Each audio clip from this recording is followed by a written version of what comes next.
It starts with just a glance. That's all. A second too long. A thought you shouldn't entertain. And you tell yourself it's nothing. Just a look. Just curiosity. But that's the lie. That's how it always begins. Lust doesn't kick down your front door. It slips through the cracks you leave open. Look around you. Count them. How many great men stronger than you and me, have lost everything because they couldn't control what started as just a glance? Their marriages, their children, their purpose, their legacy. Gone. You've seen it happen. The pastor with the thriving church. The CEO with the perfect family. The athlete at the peak of his career. Then the headlines hit. One moment of weakness, one decision they can't take back. And everything they spent decades building crumbles in an instant. You think you're stronger? You think it can't happen to you?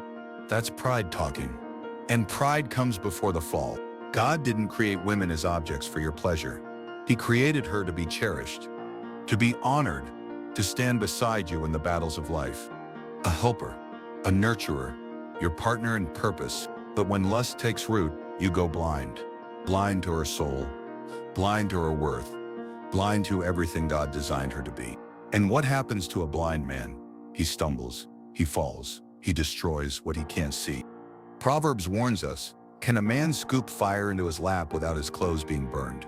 The answer is no, never. Fire burns, lust destroys. This is not a suggestion, it's a law of nature. Let me tell you something most men won't admit. Behind closed doors, in the darkness of night, when the house is quiet and they're alone with their thoughts, they're fighting battles no one sees. Battles against images they can't unsee. Thoughts that haunt them. Desires that chain them. They smile at church. They lead their families. They succeed at work. But inside, they're at war, and they're losing. Why? Because they're fighting the wrong way. They rely on willpower, on promises they make to themselves, on shame that fades by morning. None of that works. Not for long. A man ruled by lust becomes selfish. You start seeing women as moments, not lifetimes. Bodies, not souls. Pleasure, not purpose. The woman God made for you. She deserves better than your divided heart. She deserves a man who sees beyond her beauty to her character, who values her wisdom above her appearance, who honors her not just in public, but in the privacy of his own mind. And even if you find her, even if by God's grace, a good woman chooses you, that lust won't just disappear. It'll whisper from the corners of your mind. It'll make you restless, always hungry, never full. It'll tell you that you're missing out, that there's more pleasure waiting just one click away, that no one will know, that it doesn't hurt anyone. These are the lies that have destroyed countless men before you. You think it only affects you? Please, wake up. A father who can't control his eyes raises sons who can't control their actions. A husband distracted by other women teaches his daughters that men can't be trusted. Your private sin creates public destruction. Think about this. The images you consume today become the thoughts you battle tomorrow. The thoughts you entertain today become the actions you fight tomorrow. The actions you take today become the habits that define your tomorrow. This is the progression. This is how men fall. Not all at once, but step by step. And every step takes you further from the man God created you to be. Further from the husband your wife deserves. Further from the father your children need. Further from the leader your community requires.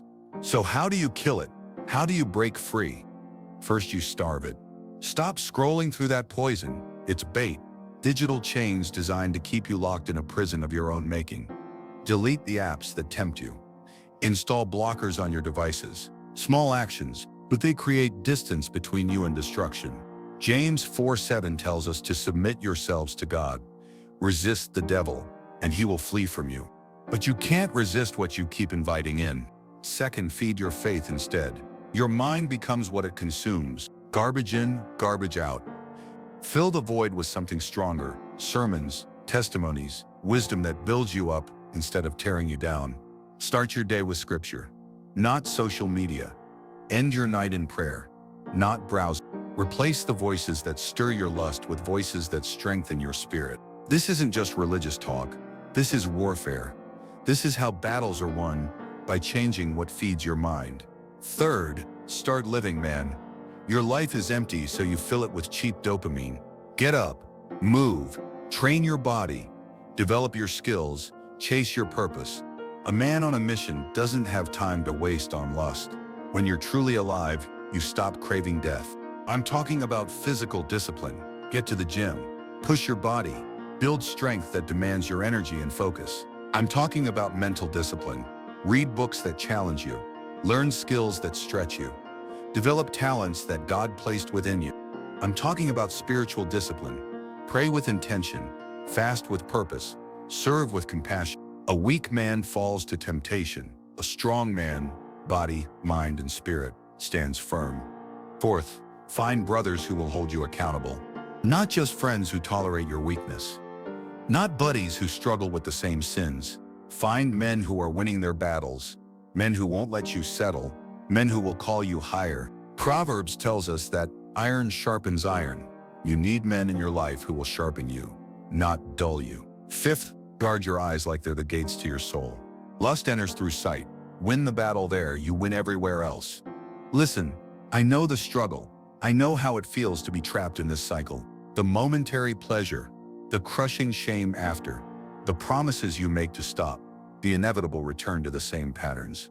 I've been there. Millions of men have been there. But I also know the freedom on the other side. The clarity that comes when your mind isn't clouded by lust. The strength that builds when you're no longer wasting your energy on secret sins. The confidence that grows when you can look your wife, your children, your God in the eye without hiding anything. That freedom is available to you, right now, today. Not through trying harder, but through surrendering completely. Not through managing your sin, but through transforming your mind. Remember this. Lust is a fire you've been feeding for too long. Cut off its oxygen. The true power isn't in fighting the temptation. It's in starving it. No reaction, no engagement, just turn away. Where your attention goes, your energy flows. And imagine what you could accomplish if all that energy, all that mental space currently occupied by lust, was redirected toward your purpose, toward loving your wife, raising your children, serving your community, building your legacy. Imagine the man you could become if you were fully free. Break the pattern today, right now, and watch what God does with a man whose eyes are finally clear enough to see his purpose. A man who chooses honor over pleasure, commitment over convenience, legacy over lust. That man, that version of you, is waiting on the other side of this battle. Fight for him. He's worth it.